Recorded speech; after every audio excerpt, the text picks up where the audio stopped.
Buenas tardes, buenas noches, donde quiera que se encuentren. Antes de iniciar nuestra primera sesión de esta asignatura, me gustaría saber si tenemos audio y si se ve la presentación en pantalla. Sí, hay audio y te ve la presentación en la pantalla. Excelente, gracias, Fidel. Bien, me presento, soy el profesor Carlos Martínez. Voy a impartir la asignatura de informática forense y respuesta ante incidentes. Eh, Bien, les platico un poco sobre mi experiencia. En mi carrera tengo más de 25 años de experiencia en áreas de tecnología de información. Básicamente, mi experiencia ha sido en sistemas financieros y casa de bolsa. He estado trabajando en diferentes países, desde Canadá, Estados Unidos, México. Y actualmente laboro para una empresa americana.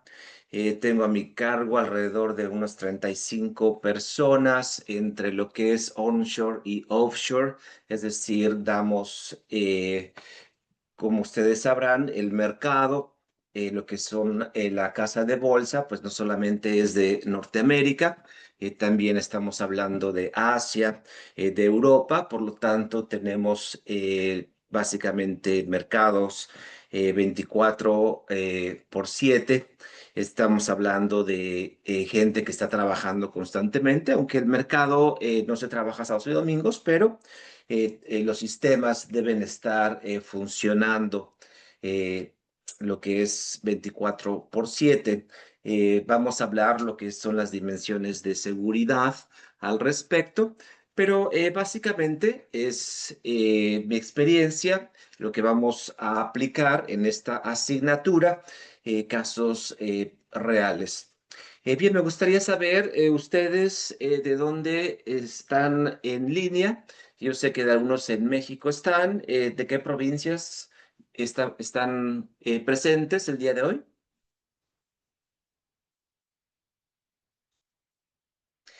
Juan Antonio Querétaro, bienvenido, Juan Antonio.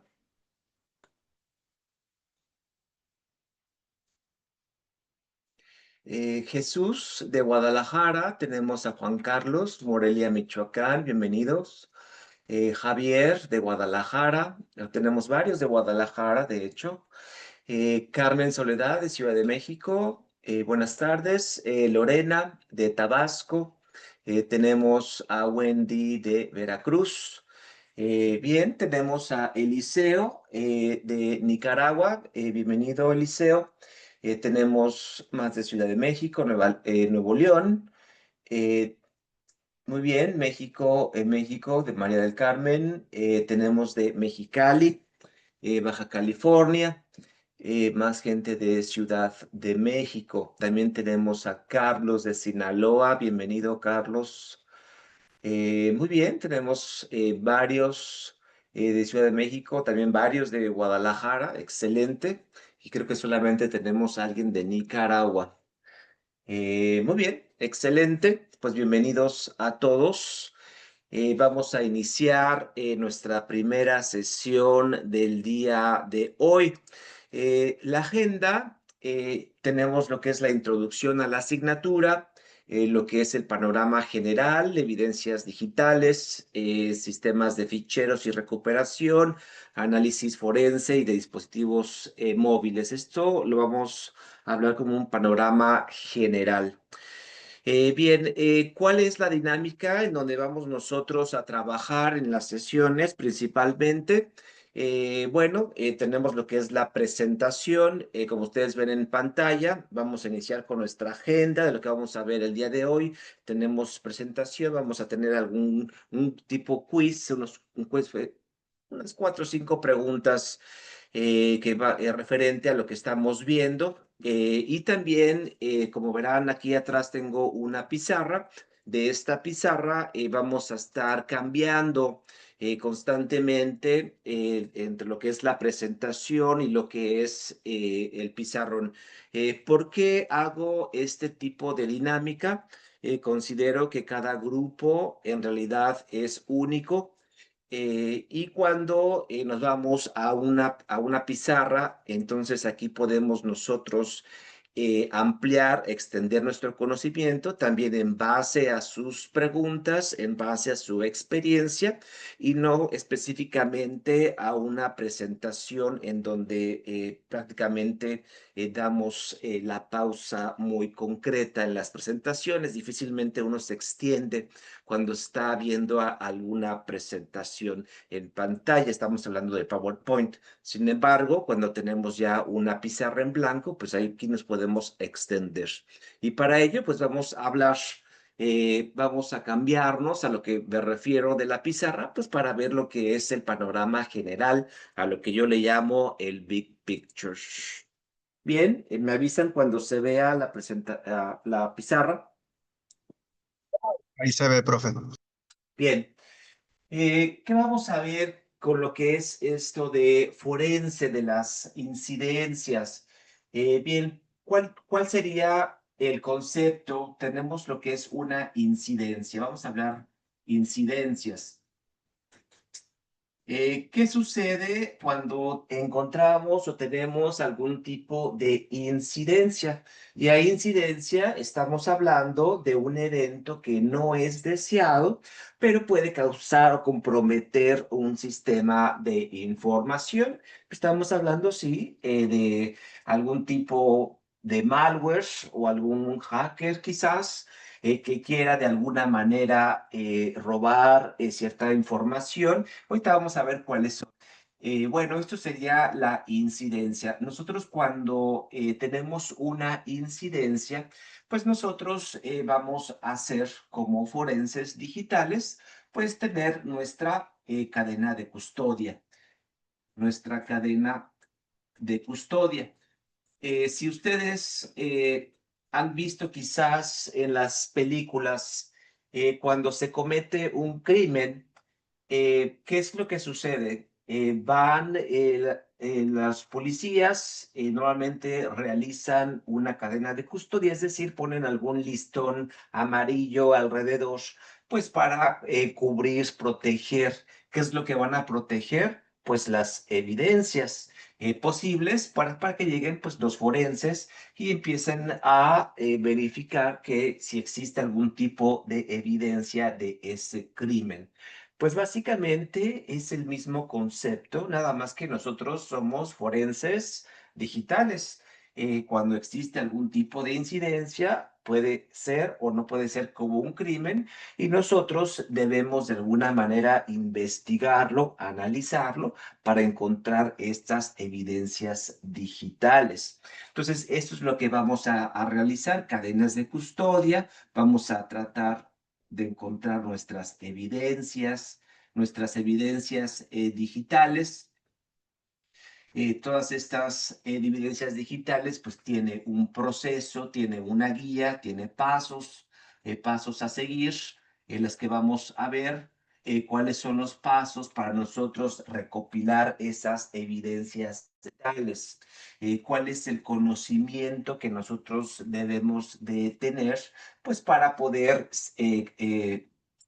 aplicar pues todas estos pasos, esta guía. Entonces tenemos cadenas, tenemos evidencias digitales, debemos de conocer lo que son pues sistemas operativos, servidores, incluso lo que son los móviles. ¿Qué pasaría si nosotros necesitamos obtener evidencias de un móvil? ¿Cómo podemos recuperar la información? La recuperación de la información. Es posible recuperar la información que se ha eliminado o no. ¿Cómo sabemos si efectivamente tenemos estos archivos en estos sistemas operativos? Dependiendo de la firma de cada uno de estos archivos, nosotros podemos encontrar evidencias. Por lo tanto, vamos a utilizar pues cuáles son las herramientas forenses que se utilizan hoy día pues, para poder analizar pues todos estos pasos, lo que se refiere al ambiente forense digital. Bueno, de eso se va a tratar en general pues nuestra asignatura. Bien. ¿Alguien tiene algún comentario, pregunta de cómo vamos a trabajar? ¿De cuál va a ser nuestra dinámica? No, profe, pero sí vamos a tener prácticas sobre las herramientas. Sí, vamos a generar prácticas. Tenemos herramientas en el laboratorio de forenses y ustedes van a poder practicarlo. Buenísimo, gracias. ¿Las clases van a ser siempre a esta hora? ¿En los martes? ¿O va a tener...? Normalmente sí, van a ser los martes a esta hora. Ok. Muy bien, bueno, vamos a empezar con quiénes son estos ciberatacantes. ¿Quiénes imaginan que son estos ciberatacantes a los que nosotros estamos tratando de proteger si tenemos algún tipo de incidente? Pues pueden ser algunos de ellos. ¿Quiénes se imaginan ustedes que pueden ser estos ciberatacantes? Pues depende de las motivaciones, ¿no? Desde los famosos activistas, los que están, no sé, pagados por gobiernos, etcétera. Muy Muchas bien, partes. pueden ser los activistas, los que están pagados por algún gobierno. Dice Juan Carlos, los mismos usuarios. Dice María del Carmen, pues los delincuentes cibernéticos. Muy bien. ¿Cuáles son estos atacantes? Básicamente los vamos a dividir en lo que es pues el crimen organizado, el que puede incluir lo que es el ransom, el phishing. Ahorita vamos a hablar sobre ello. Países, por ejemplo, China, Rusia, Corea del Norte o incluso Irán, incluyen lo que es el espionaje y la destrucción. Ya como dice Carlos, sabe el espionaje corporativo también puede ser competencia, incluye empresas que contratan hackers externos para buscar o robar información para asegurar esa competitividad. Imagínense ustedes que tuvieran a lo mejor competir con lo que antes era Apple, que sacaba pues el mejor iPhone, el más innovador, por ejemplo, que no lo tenía ningún teléfono, un smartphone, por ejemplo. Entonces, a lo mejor Samsung podría haber hecho algún tipo de contratar hackers para saber cuáles eran las nueva tecnología que estaba tratando de construir Apple. Eso sí podría realizar, es un ejemplo de cómo la competencia puede contratar a estos hackers pues, para estar robándole esa información. Bien, seguimos, tenemos lo que son los hacktivists, ya que lo habían mencionado, los activistas, pues son grupos o individuos motivados por alguna ideología o problema social que buscan dañar la reputación de individuos. Y los usuarios o también los insiders, que a pesar de que no tienen la intención de dañar, pues es conocido como el error humano. Imagínense ustedes que la seguridad de cada empresa que les obliga a estar cambiando el password, a lo mejor cada 30 días con algún carácter especial, con un número que no se puede repetir los últimos 6 passwords. Bueno, pues no falta el usuario que tenga esos sticky notes, que pegue el password ahí en el monitor o cerca de su escritorio, pues para que no se le olvide. Y bueno, esto cualquiera podría tomarlo. Entonces, aquí debe de haber ciertas políticas. Muy bien. Vamos a hablar entonces la parte de la ingeniería social. ¿Alguien me puede decir qué es la ingeniería social? La ingeniería social es cuando usas la misma psicología de las personas para jugarles en contra o de algún modo sacarles información. En este caso, por ejemplo, lo que mencionaba sobre dejar el papelito con la contraseña, eso podría ser una especie, eso podría conducir a un ataque de ingeniería social. También el hecho de tener un escritorio limpio evita ataques de ingeniería social, que es feo el ver por encima del hombro por ahí. Muy bien. Además Mm, de que, ¿cómo se llama? Es más por el, usa el sentido de urgencia y el, ¿cómo se llama este otro? Para alertar de que, Detection. alertarles de que te dé información, pues. Muy bien, muy bien. María del Carmen, muy bien. Muy buena participación. ¿Alguien más? Pues es Sí, explotar los conocimientos que se tienen de incluso de otras personas. Yo podría ir diciendo, ay, es que yo conozco a fulano y mira, fíjate que necesita esto y esa es parte de la ingeniería social, obtener información valiéndome de datos o información previa que yo ya tenía de mi objetivo Muy y bien. engañando a las personas de las que quiero obtener más información. Estamos hablando de manipulación y engaño. Excelente. ¿Alguien más? Y básicamente esta técnica pues se basa mucho en un engaño psicológico, ¿no? Para poder obtener esta información. Muy bien. Excelente. ¿Alguien más? Pues básicamente persuadir a cualquier tipo de persona tu objetivo para ya sea conseguir la información que quieres tomar de la persona o incluso irte a extremos más grandes como suplantación o cometer fraudes a nombre de esta persona en base a la información que obtienes. Muy bien. Excelente. Entonces estamos hablando de manipulación, estamos hablando de engaño. Bueno, dentro de la ingeniería social podemos tener varios tipos de conceptos, como lo que es el fingerprinting o el footprinting. El footprinting. Básicamente, lo que es el footprinting, si estamos hablando, son las pisadas o lo que nosotros dejamos dentro de las redes sociales, que muchas de estas pues son públicas. Por ejemplo, si hablamos del Facebook, podemos hablar de que la foto que ustedes ponen de entrada es totalmente público.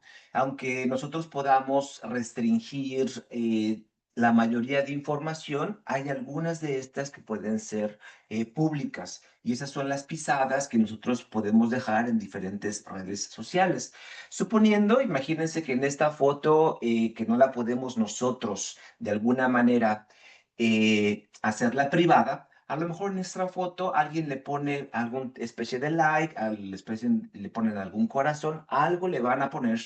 Y las pisadas, si ustedes se meten en el Facebook, pues pueden ver exactamente quiénes son los que le dieron a lo mejor un like, aunque no aparezcan como amigos. Entonces, suponemos que esas personas son parte de los amigos. Y si se meten a cada uno de estos profiles que tienen, pues seguramente en uno de estos no va a tener las cosas privadas o incluso puede aparecer alguna foto pues de la persona. Entonces todo esto se refiere a lo que es footprint, todo lo que es público. También podemos tener lo que es cédulas profesionales que son públicas, algo que puede ser público. Todo esto se refiere a lo que es el footprinting. Bueno, este footprinting, que son las pisadas, muchos de este tipo de los que realizan la ingeniería social, pues pueden tomar esa información. Haciéndose pasar, pues, de que conocen a lo mejor al amigo, que conocen al empleado, y entonces podrían realizar lo que llamamos un ataque de tipo phishing, por ejemplo. Ahorita vamos a ver un ejemplo en un video corto, lo que es un phishing, pero también tenemos lo que es el phishing, tenemos lo que es el phishing. Ahorita vamos a ver alguno de ellos. Y finalmente, pues el fingerprinting ya es un poco más complicado en el aspecto en que puede haber cierto hackeo y utilizan técnicas como lo que es el phishing. Bien, entonces vamos a ver qué tipo de ataques tenemos en cuestión de ingeniería social. Bien, aquí encontramos que tenemos el llamado phishing. El phishing básicamente son los ataques vía correos electrónicos en donde se hacen pasar, digamos, pues el engaño.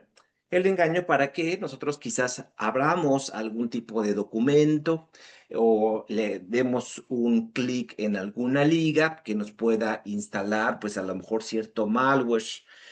Bueno, esto es el phishing. Eh, Tenemos el smishing, que el smishing es vía texto para que ustedes también den un clic eh, en su teléfono para que abran algún web browser en donde también se instale cierto malware quizás. Tenemos el phishing, que es en voz. Ahorita vamos a ver un pequeño video de este.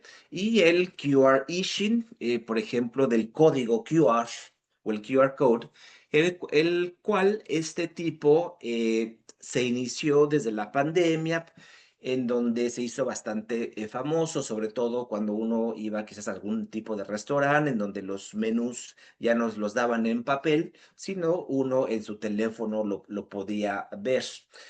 Bueno, se hizo ya tan común el QR phishing que también lo están usando para poder, es como si ustedes entraran o le dieran link, un clic a la liga del phishing. Básicamente en el QR phishing están abriendo básicamente este website que tiene algún tipo de malware. ¿Cuántos de ustedes quizás van a un restaurante y ven el QR code y dicen, bueno, pues aquí puede estar seguro, pero no sabemos si algunas personas pusieron otro QR code encima del QR code para precisamente obtener cierta información? Entonces aquí también hay que tener mucho cuidado en esto. Bien, vamos a platicar, bueno, vamos a ver de entrada un video corto del phishing para poder platicarlo. Bien, vamos a compartir este video y me avisan cuando se vea en pantalla. Aquí lo comparto. Me avisan cuando se vea en pantalla. Ya se ve. ¿Ya se ve? Muy bien. Bueno, entonces le damos play. So I invited a few of the world's best hackers to try to hack me and show me where my vulnerabilities are. And now I'm going to meet them in Las Vegas for DEF CON, the biggest hacker convention of the year. They're going to hack me using social engineering, which is essentially hacking without any code. They just use a phone and an internet connection. Do you want to do a sample phishing call? What's phishing? Phishing is voice solicitation, and basically what you do is you use the phone to extract information or data points that can be used in a later attack. Let's do it. Okay. Who are you going to call? Maybe I'll call your cell phone provider and Okay. see if I can get them to give me your email address. I bet they're good. I bet they have my back. But yeah, go for it. I'm going to spoof from your number, so it's going to look like it's calling from you. Okay. Hi, I'm so sorry. Can you hear me okay? My baby, I'm sorry. my husband's like, we're about to apply for a loan and we just had a baby and he's like, get this done by today. So I'm so sorry. I can't call you back. I'm trying to log into our account for uses information and I can't remember what email address we used to log the account. The baby's crying and can you help me? Awesome. In just 30 seconds, At gmail.com. Jessica gets access to my personal email address. Now, if I needed to add our older daughter on our account so she could call in and make changes, how would I need to go about doing that? You would have to send me a secure PIN through a text message? Yeah, well, the thing is, I don't think I'll be able to receive a text message if I'm on the phone. Shh. Oh, I'm not on there either? So I thought when we got married, he added me to the account. Jess uses my girlfriend's name and a fake social security number 5127. to set up her own personal access to my account. Wait, I'm sorry, so there's no password on my account right now? Can I set that up? She even gets the support person to change my password. Thank you so much for your help today. So she just basically blocked me out of my own account. I'll get her fed after this. All right, thank you. Bueno, ¿qué les pareció? Bastante buena la chica. Muy convincente. Muy convincente, impresionante. Bastante convincente, ¿no? Sí. Bien, ¿por qué creen que pasó este tipo de engaño tan fácilmente? ¿Cuáles fueron los puntos importantes de este phishing? Fue un ejemplo de phishing.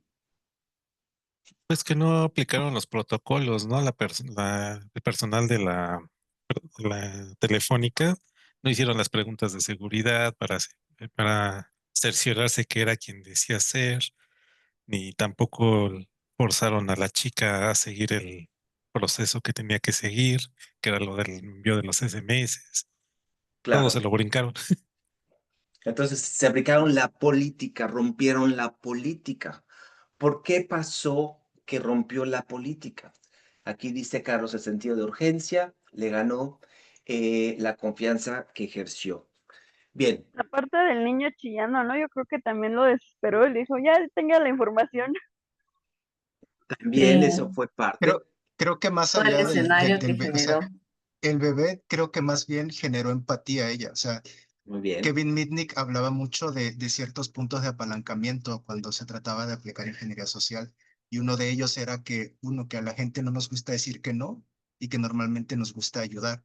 Entonces, más para un puesto de soporte como es justo el ser un call center. Entonces, si aparte de eso tienes a un cliente que logra que tú sientas empatía por él, como es el caso de la chica, eso hace que bajes tus defensas, porque no es lo mismo que alguien te hable gritándote, diciendo grosero, y tú te cierres a alguien que solicita tu ayuda de una forma tan desesperada que despierte en ti esa empatía, tan así que te haga olvidarte de los protocolos de seguridad. muy bien. Muy bien, David. Vamos a explicar aquí unos puntos importantes, saliéndonos de lo técnico, para que veamos cuál fue los puntos importantes. Hay dos tipos de conceptos en estas palabras, persuasión y manipulación. Van muy ligados estos dos conceptos.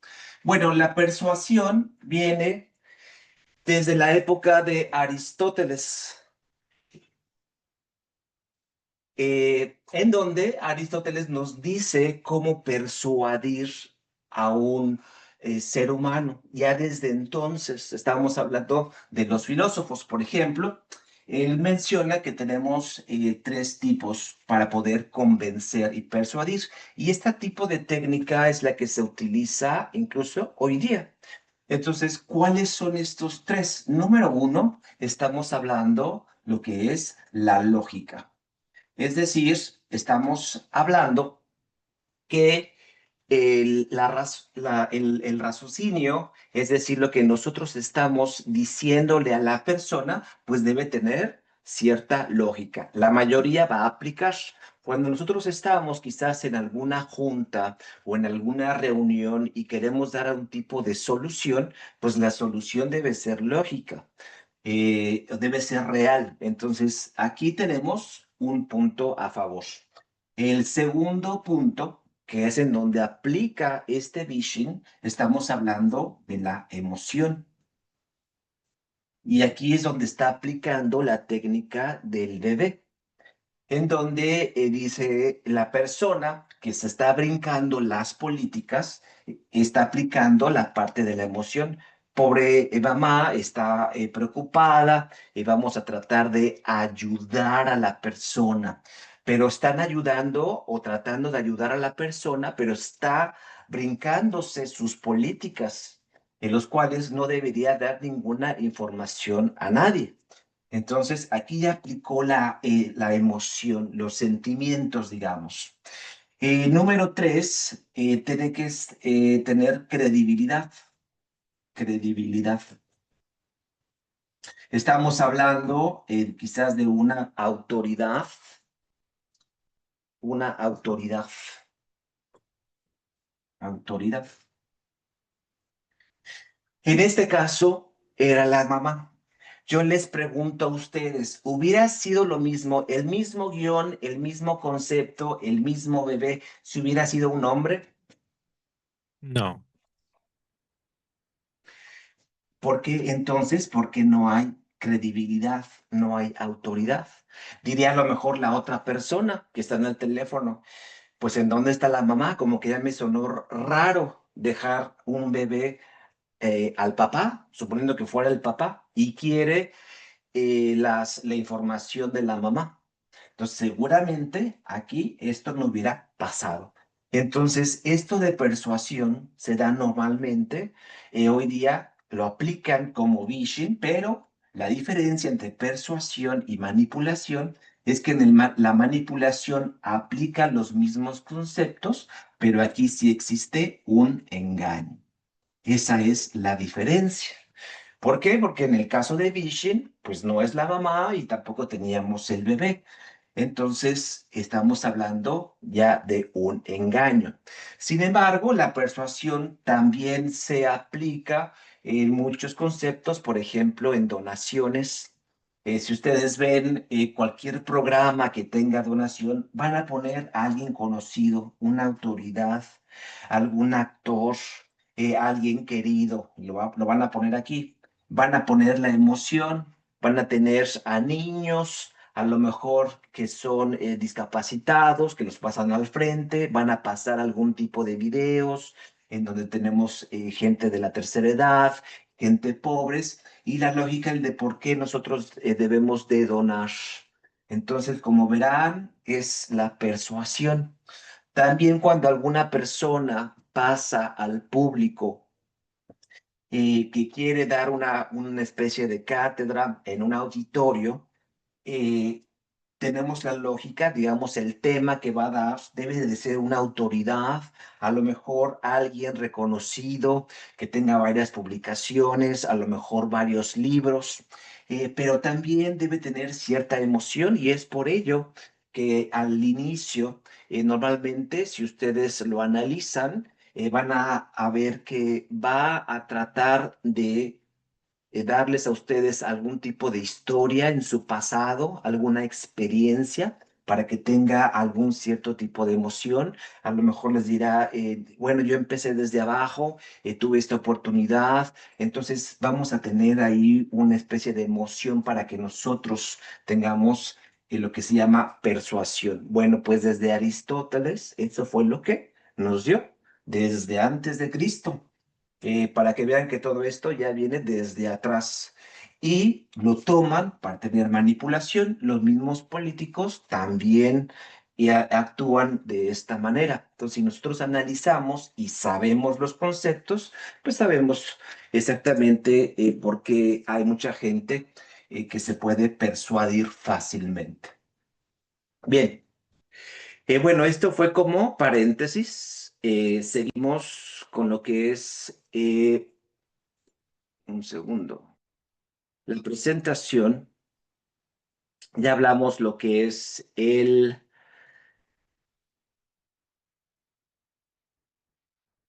Ok, me avisan cuando se vea la presentación en pantalla. Ya se ve. Bien, entonces ya hablamos lo que es el phishing, el smishing, el vishing. Bien, ¿qué tipo de ataques entonces podemos encontrar? Bien, los ataques que se dan o los ciberataques que se dan también van a darse en base a la capa o al modelo OSI. No sé si ustedes recuerden, han llevado alguna materia de redes en donde quizás vieron cuál era el modelo OSI o el modelo TCP/IP, en donde teníamos pues ciertas capas. Si nosotros también tenemos eso en mente al hablar de algún tipo de incidencia, entonces nosotros podíamos o podemos analizarlo de una manera más efectiva el tipo de ataque que pudo haber sido. Por ejemplo, tenemos las capas, lo que es sesión, presentación y aplicación. Esto básicamente se da en lo que es nuestro navegador. Del navegador se tiene que transportar esa información, lo que es al servidor, y bueno, se transporta por medio de protocolos como el TCP o el UDP, se va a lo que es la capa de red, a la D-Link, la capa número 2 o la capa física por último. Si vemos nosotros el tipo de incidencia, pues podemos nosotros de alguna manera reducir nuestro espectro y decir, bueno, a lo mejor el tipo de ataque que se está realizando, a lo mejor es un spoofing o a lo mejor es un phishing, porque estamos hablando de que es correo electrónico, o una incidencia a lo mejor aquí en la red, algún tipo de protocolo, y con esto nos podemos dar también una idea. Por eso es importante saber lo que es las capas de la red, son puntos importantes. Bien, seguimos. ¿Qué es un incidente? Bueno, esto ya lo dijimos, que es un incidente. ¿Queda claro lo que es un incidente o lo explicamos más extenso? Claro. Está claro. Está claro, ¿no? Claro. Bien, entonces pasemos a lo que son los tipos de incidentes. Puede ser algún tipo de desastre natural que son imposibles de evitar, predecir, pues puede provocar un alto impacto. No solamente las personas que pueden hackear nuestro sistema. Recordemos que dentro de las dimensiones de seguridad tenemos lo que es la triada, lo que es el CID. En estas dimensiones de seguridad tenemos lo que es la disponibilidad. En nuestro sistema siempre debe estar disponible. La confidencialidad debe de accesar la persona autorizada en ello. Entonces, cuando nosotros tenemos lo que es un desastre natural, pues estamos hablando que no tenemos nuestra disponibilidad. Entonces, aquí hay un punto importante. Los ataques que pueden venir tanto de fuentes internas como fuentes externas. Ataques internos y los llamados errores humanos. ¿Por qué los errores humanos son los más difíciles de encontrar? Porque si lo vemos en un punto de vista, podemos tener toda nuestra seguridad, es decir, tenemos los firewalls, tenemos encriptación, tenemos antivirus, tenemos, no sé, tenemos los IDS, los llamados detección de intrusos. Podemos tener la tecnología que nosotros podemos, poder tapar, bloquear a estos hackers de alguna manera, pues con técnicas de seguridad como lo que es la técnica de profundidad. También vamos a ver más adelante lo que es este tipo de técnicas. Bueno, pues si tenemos a Dave, que es nuestro error humano, lo que les mencionaba yo del password que lo ponemos ahí en nuestro monitor, pues ¿de qué nos va a servir tanta tecnología, tanta encriptación, si alguien puede obtener pues este password tan simple como leerlo? Bien, ¿qué vamos a hacer en caso de un incidente? Para ello vamos a mostrar pues tipología de riesgos. Tenemos lo que son riesgos físicos, controles de accesos, riesgos naturales, los riesgos de tecnología de información como es la ciberseguridad, pérdidas de información. También podemos tener las organizacionales, culturas corporativas, organigrama. ¿Está bien mi política? ¿Está bien mi cultura corporativa? Si estamos hablando de phishing, por ejemplo, hay muchas empresas que tienen cursos específicamente para que no caigan en este tipo de ataques. Son estos cursos que se les da a todos los empleados, no importa si es de tecnología o no, y este tipo de cursos son obligatorios. Y también muchas empresas hacen autoataques a sus empleados. Por ejemplo, ellos mismos les dan algún correo electrónico, lo que es el phishing, para ver, aunque ellos ya tomaron esos cursos, para ver si le dan un clic a esa liga. ¿Cómo hacen estos autoataques? Normalmente en las empresas, cuando un correo electrónico viene de manera externa, les ponen algún tipo de marca. ¿Ustedes en sus empresas, si alguien labora en alguna empresa, tienen esta técnica de que tiene una marca, si es Sí, claro. externo?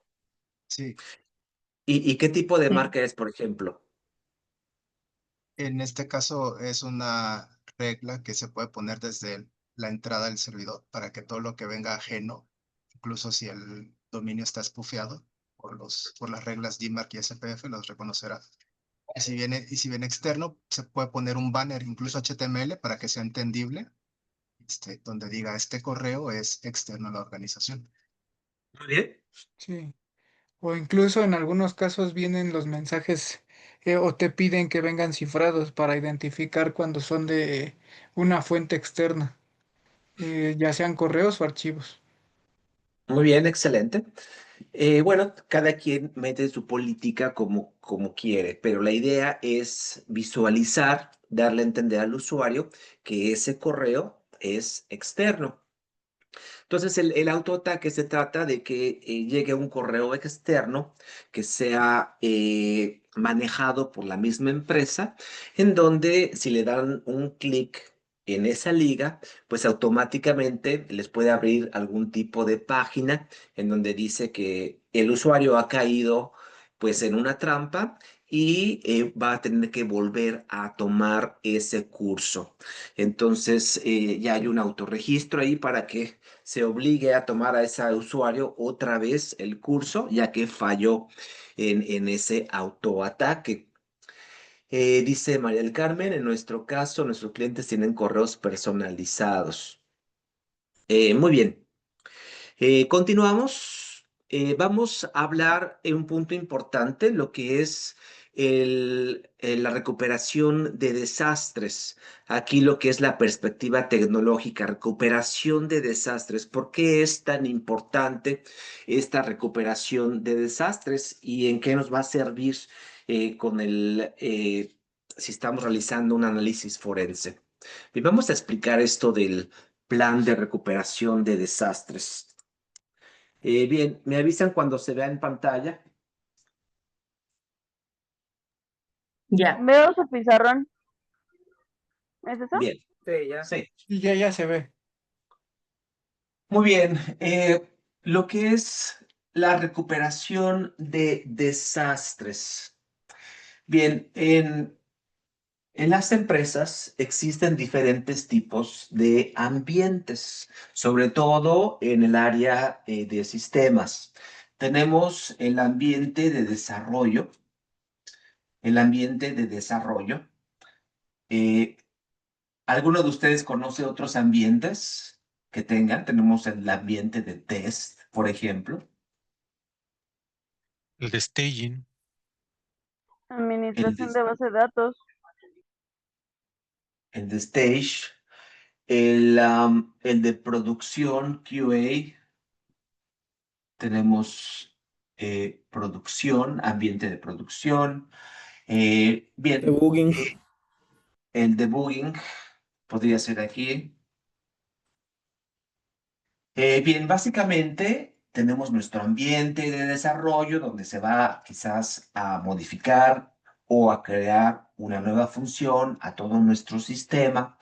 Tenemos ambientes de pruebas que puede ser de quality assurance, de test, de staging, pre-stage también le llaman, debug también otros le llaman de integración. En fin, hay muchos ambientes antes de poder pasar al ambiente productivo. Sin embargo, existe otro ambiente que es uno de los más importantes, conocido como de recuperación de desastres o disaster recovery. Este ambiente, a diferencia de estos ambientes, todo lo que sea la infraestructura, y todo lo que sean las aplicaciones, estos dos ambientes deben estar totalmente iguales. Normalmente en el ambiente de desarrollo pues tiene mucho menor infraestructura, tiene pocos servidores. En este se trata de tener algo parecido a producción, si no es que puede hacer producción, pero normalmente no lo es porque también el costo es muy alto. Entonces, por lo tanto, es una versión reducida de producción. Pero, ¿por qué tenemos un ambiente de DR? Porque si existe algún tipo de desastre, ya sea natural, en donde se cae todo el servidor, imagínense que nosotros tuviéramos en lo que son nuestros servidores, a lo mejor en algún edificio, y en esa parte de ese edificio a lo mejor pudo haber algún tipo de inundación, pudo haber sido un incendio, algún temblor, y bueno, aquí es en donde nosotros podemos contar con otro ambiente idéntico a producción. Dice Juan Antonio, también se le conoce como un failover. Sí, también se le conoce como un failover. Bien, si nosotros ya hablamos lo que es el ambiente de producción y el ambiente de DR, que dijimos que nuestra infraestructura va a ser exactamente la misma, entonces sí se puede construir. Si aquí tenemos 200 servidores, pues aquí podemos tener otros 200 servidores. Nuestras bases de datos, nuestras aplicaciones, nuestras configuraciones. Entonces, ¿qué es lo único que podría hacer falta? Serían nuestros datos. Y para esto nosotros tenemos lo que llamamos redundancia o tenemos algún tipo de réplica entre lo que es mi base de datos de producción a lo que es mi base de datos del DR. Por lo tanto, muchos quizás tenemos aquí lo que es mi servidor primario y mi servidor secundario, que significa que va a estar usando todo lo que la mente de producción, esta base de datos, pero quizás no al mismo tiempo, pero en algunos minutos está tratando de hacer una réplica o enviando información a mi servidor secundario. Por ejemplo, tenemos el SQL Server Always On, en Always On, que básicamente pues hace este tipo de redundancia. Es decir, va a copiar toda mi información y la va a estar enviando. Si está todo lo que se cambia en esta base de datos, la va a estar enviando. Así podemos tener 20 o 30 bases de datos, va a estar realizando lo que son la redundancia. Entonces, en el caso de que todo ese sistema caiga, nosotros podamos levantar todos nuestros servidores y nuestras aplicaciones, pues con una probabilidad de unos datos, a lo mejor de un 95% de mis datos, y a lo mejor el 5% podamos reprocesar esos datos, pero estamos tratando de tener la disponibilidad. Bueno, aquí como dice, ya dijeron Juan Antonio, que también se hace el cambio de producción a DR, lo podemos conocer como failover, un failover, cuando cambiamos de nuestros servidores productivos al servidor de recuperación de desastres, hacemos un failover, pero si recuperamos lo que es el DR y lo mandamos otra vez a producción, pues entonces aquí hacemos un failback. ¿Ok? Realizando este failback, pues ya vemos que nuestro ambiente de producción, pues lo podamos levantar. Entonces, de esto se trata, realizar una recuperación de desastres. Bien, ¿en qué nos sirve de alguna manera en análisis forense? Si nosotros de alguna manera tenemos un servicio, un servidor o algunos datos que son únicos y está haciendo una réplica y tenemos algún tipo de incidencia en donde la podemos frenar de alguna manera, entonces quizás este tipo de incidencia pudo haber manipulado o borrado cierta información. Entonces, de alguna manera, tenemos una especie de respaldo, si así lo queremos ver, para poder analizar si podemos verificar qué tipo de información se borró en nuestro DR. Entonces, también para ello nos puede servir el análisis forense. Bien, hago una pausa hasta aquí. ¿Alguien tiene alguna pregunta o comentario?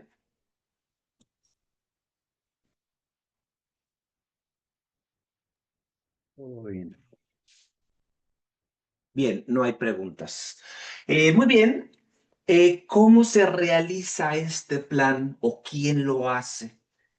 Entonces, aquí tenemos lo que es el DRP, que sería nuestro plan de recuperación de desastres. Bueno, normalmente en cada empresa se realiza este plan de recuperación de desastres al menos una vez al año, al menos. Se debe de realizar. Algunos lo realizan 2 veces, dependiendo el sistema en donde nosotros podamos dar de baja toda esta infraestructura del ambiente de producción y enviarla a lo que es el ambiente de DR. Aclaro, en las empresas el ambiente de DR no está en el mismo edificio.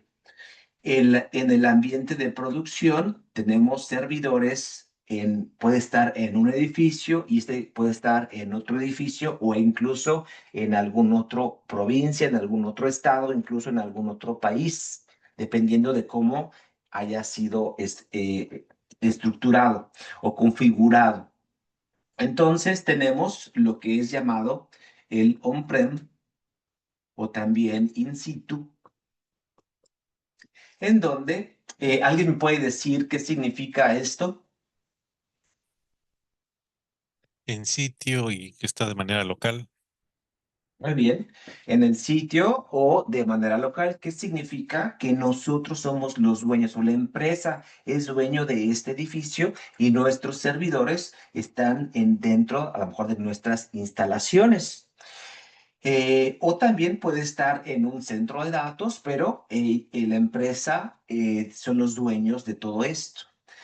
Bueno, ahora este tipo de plan ya empieza a cambiar hoy día porque muchos de estos sistemas se están migrando a la nube, a la nube. Después vamos a platicar lo que es la nube para que todos estemos familiarizados y estemos en el mismo canal. Bueno, como es en la nube, estamos hablando de que este centro de datos puede estar en otra parte y ya con esto está implícito de que nosotros tengamos ya nuestro DR aquí en la nube, porque en el contrato dice que vamos a tener la disponibilidad y lo que hace la nube es precisamente esto. Entonces, las empresas, para ahorrarse el dinero de tener el costo tan alto de servidores que no están en uso, porque no tenemos un desastre, pero debemos estos servidores deben de estar activos, pues entonces el costo es demasiado alto. Por eso muchas empresas no tienen este tipo de ambientes, solamente tienen esto. Y por lo tanto, muchas de estas se están cambiando a web o están haciendo de alguna manera un sistema híbrido en donde tengan algunos servidores on-prem y otros en lo que es la nube. Bien, ya aclarado esto, que estamos en diferentes, ¿quién hace este plan? Bueno, este plan se realiza con todos los expertos o lo que son los llamados key participants. Significa todos los participantes o todos los expertos de cada uno de los sistemas. Por ejemplo, tenemos el experto de infraestructura, tenemos el experto de redes, tenemos el experto del almacenamiento, tenemos los expertos de aplicaciones. Y así cada una de estas áreas tiene que decir y actualizar toda la información que se requiere para que los sistemas estén al 100% disponibles si existe algún tipo de recuperación de desastres. Y por lo tanto, existe lo que llamamos un runbook o un playbook. En este playbook o runbook van a estar todas las tareas específicamente de cada uno de todos los equipos.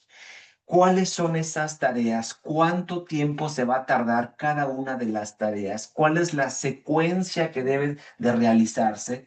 Es decir, a lo mejor necesitamos primero dar de baja las bases de datos. Necesitamos de dar de baja antes algo para nosotros dar de baja las aplicaciones. Después, al final, damos de baja nuestros servidores, los apagamos para empezar a dar de alta en el ambiente de desarrollo. Bueno, todo esto se da en un runbook y también tenemos un coordinador. Puede ser, pues a lo mejor un project manager, por ejemplo, que coordine pues todas estas tareas con todo el equipo necesario. Bien, ¿sí queda claro? ¿Alguna pregunta? No, todo bien, profe. Básicamente se organizan, bueno, no es como una regla porque pues cada departamento de TI se maneja diferente, pero parece a cómo se gestiona normalmente un SOC, ¿no? Que va por áreas y cada uno tiene Sí, sus equipos gestionados y así. exactamente. Ok. Sí, es la misma idea. Dice María del Carmen, híbrido, sí, me refiero a lo que son los servidores que están en la nube y otros servidores que están en las instalaciones de la empresa. Entonces, se pueden conectar estos sistemas directamente a algún tipo de nube como el AWS, como el Microsoft Azure, el de Google. Entonces, estos servidores también son parte, pues, de su sistema, de su infraestructura. Entonces, los que combinan, pues, estos servidores, estamos hablando de que tienen sistemas híbridos. Muy bien. Continuamos. ¿Qué es el análisis forense digital? El análisis forense digital es el proceso de investigación de los sistemas de información para detectar toda evidencia que puede ser presentada como prueba fehaciente en un procedimiento judicial. Dice Gino Luis, ¿es igual al plan de contingencia? Sí, es un plan de contingencia, de hecho, el plan de recuperación de desastres. Bien, tenemos lo que es el concepto de análisis forense digital. Si existe algún tipo de crimen, pues tenemos un procedimiento judicial y por eso nosotros debemos de obtener las evidencias necesarias como forenses digitales para poder presentarlo en un procedimiento judicial. Entonces, lo que vamos a hablar en las siguientes sesiones, cómo extraer pues estas evidencias digitales. Eh, ¿Qué tenemos como análisis forense digital? Pues para ello debemos responder a estas tres preguntas: ¿qué se ha alterado, cómo se ha alterado y quién ha realizado dicha alteración? El punto número uno muy importante es que nosotros podamos descubrir esta incidencia lo antes posible, ya que los sistemas se están actualizando constantemente y obtener estas evidencias digitales a posteriori puede ser bastante complicado. Bien, aquí le dejo lo que son las respuestas de incidencias. Es como una guía, es como un checklist que tenemos lo que es en Incide. Es de España. Ellos proporcionan un tipo de checklist de qué es lo que se debe de analizar.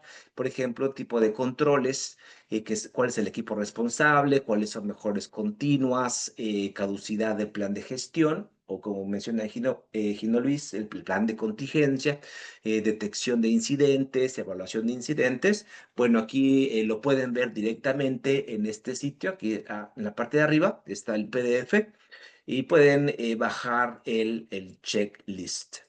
Bien, hagamos nuestra quiz del día de hoy. Bien, un incidente es un evento no deseado con baja probabilidad de comprometer las operaciones de una entidad. ¿Esto sería verdadero o es falso? ¿Qué dicen ustedes? Profe, se está viendo la Falso. respuesta. Es falso. Bueno, esta respuesta es de otra pregunta, erróneamente apareció, pero es de la pregunta número 2. Entonces, la pregunta número 1, Falso. Falso. Falso. Falso. muy bien, sería falso porque un incidente es un evento no deseado con alta probabilidad de amenaza. No es con baja probabilidad, es de alta probabilidad. Bueno, la pregunta número 2, aquí tuvo un fallo en donde ya tenemos la respuesta. Las 3 dimensiones de seguridad que les explicaba, lo que es la triada, tenemos lo que es disponibilidad, confiabilidad y confidencialidad. No, tenemos disponibilidad, confidencialidad e integridad.